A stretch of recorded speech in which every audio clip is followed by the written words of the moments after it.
I was here a few years ago, and I worried about that balcony. Makes me nervous. A lot of people up there. All right, let's hope it doesn't cave in. So don't move too much up there. All right, it is my delight to be here today. Thank you all for coming out. Our campaign is about several important things in this difficult and unprecedented moment in American history. And at the top of my list is the need to defeat the most dangerous president in the modern history.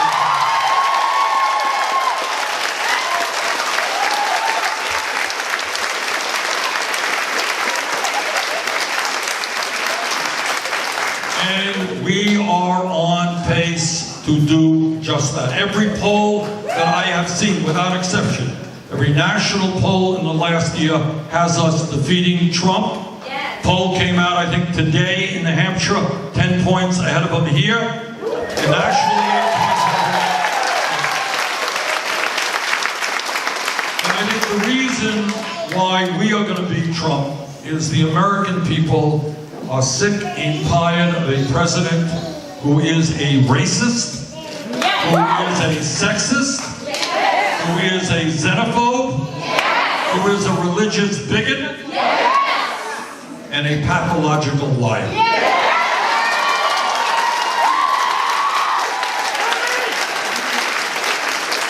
know, we can, in a democracy, we can and do and should have differences of opinion. Disagree with me on healthcare, whatever it is, environment, fine, let's talk about it. But you cannot have a president who in the last several years, according to the media, has lied or made gross misstatements 10,000 times. And there is some question of whether or not Trump even has any idea what the truth is. He says anything that comes to his mind. Latest brilliant observation is, I guess, Hillary Clinton killed Jeffrey Epstein. That's the retweet implication. I mean, how crazy can you get? All right? So number one, and I want to tell you this, as neighbors to Vermont, probably got some Vermonters here as well, right? You know, Jane and I thought long and hard about whether we wanted to run for president, because as you can imagine, running for president ain't the easiest thing in the world. But we concluded, after going around the block a lot, that we would do it for two reasons. Number one, we believe then and we believe now that we are the strongest campaign to defeat Donald Trump. That's issue number one.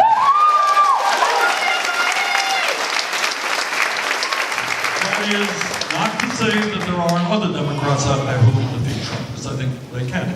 But I think we are in the strongest position. That we're going to win not only here in New Hampshire, we're going to win in Michigan, we're going to win in Wisconsin, I think we've got a good shot in Pennsylvania, we're ahead in Florida, North Carolina, and so forth and so on. So that's number one. But number two, to my mind, what this campaign is about is not only defeating Donald Trump.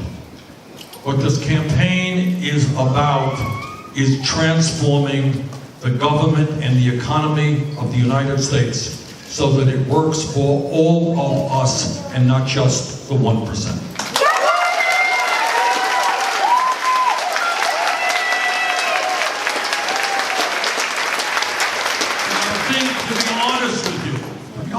Not everybody will agree with me, but one of the reasons that Trump won in 2016 is so many working class people all over the country felt that nobody was paying attention to what's going on in their lives. They can't afford childcare. They're worried about the education of their kids. They're worried about whether or not their kids will be able to get into college. They're worried that they have to work 2 or 3 jobs just to pay the bills. They're worried that they can't afford health care. All of these worries people are experiencing, and we did not have candidates talking about those issues. Well, I do talk about those issues, and that's why we're going to defeat Donald Trump.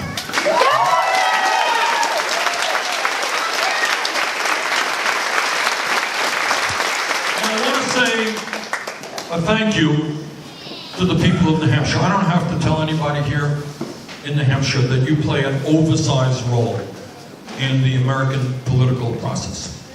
You are the first primary state, Iowa is the first caucus state. And that is, what happens in those states is very, very significant. So I want to thank the people of New Hampshire, not only for the support they gave me in 2016, but more importantly, for the support that they gave the ideas that we were fighting for.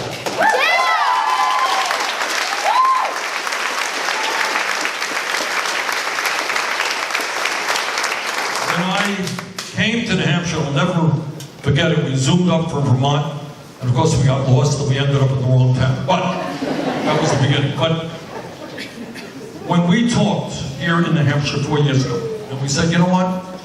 In America, if you work 40 hours a week, you should not be living in poverty. We got to raise that minimum wage to a living wage, $15 an hour. Now, 4 years ago, that idea was described by the establishment, political establishment, media establishment, as a radical and wild idea, out of touch with the American people. 4 years have come and gone. 7 states in America have passed $15 an hour minimum wage.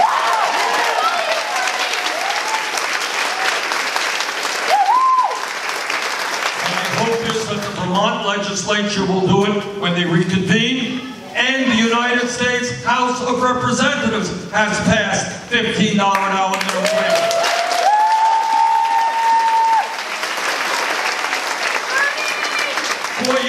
When I talked about making public colleges and universities tuition-free, radical idea. Guess what? All over this country, states and communities are moving exactly in that direction.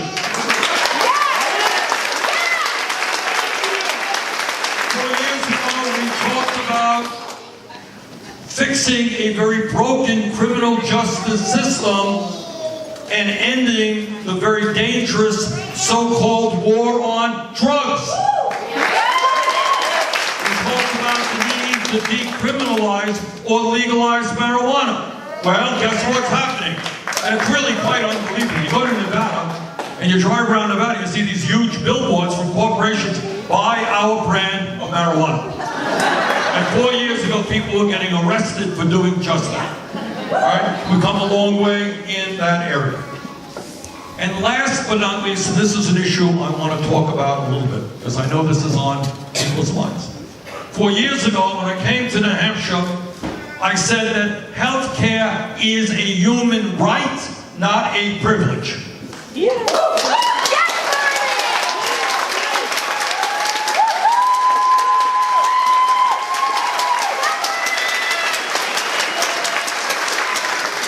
That we needed to move toward a Medicare for all single-payer program. Yes. Now, 4 years ago, I was told, Bernie, that's not what the American people want. It's too radical, it's socialistic, it's communistic, whatever it may be. Well, every poll that I have seen in the last couple of months, when they explain to people honestly what Medicare for all is, every poll has majority support in this country for Medicare for all.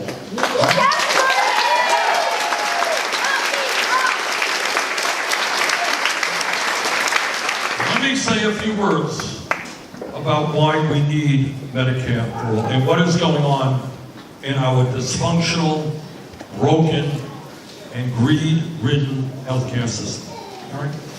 First of all, you may not see this much on TV, but you hear it here. In America today, we spend twice as much per person on health care as do the people of any other country, any other major industrialized country, including Canada. All right? So it's not that we're not spending enough money. We're spending twice as much as our Canadian brothers and sisters in countries in Europe. Now we're spending all of that money, and what are we getting? Here's what you're getting. You're getting 87 million Americans who are either uninsured or underinsured. What do I mean by underinsured? Anyone know? Yeah, what does it mean? There you go.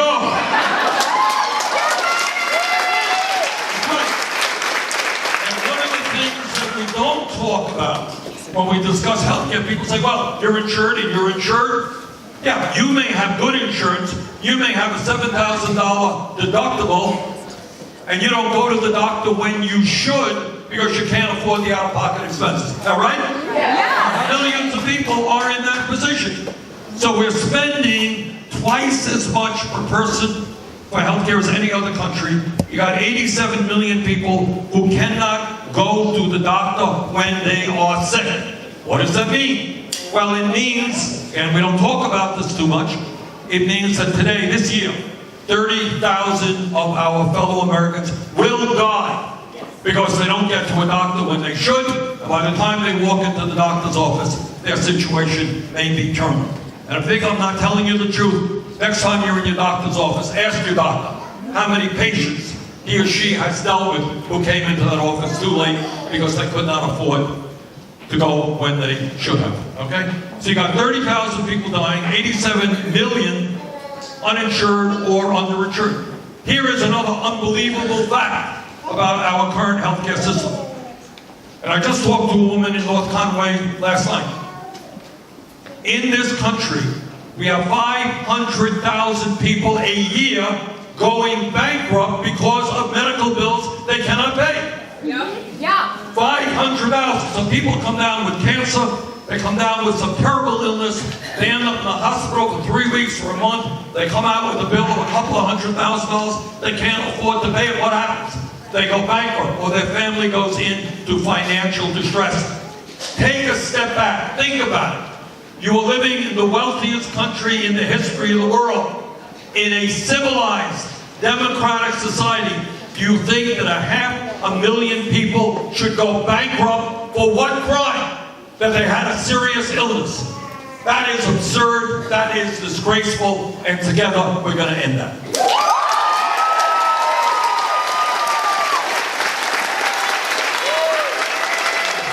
Fuel industry and Wall Street that they cannot continue to do what they do. And that's what this campaign is about. It is obviously about, I'm here to ask you to help to win here in New Hampshire. I'm asking you to help to win the Democratic primary.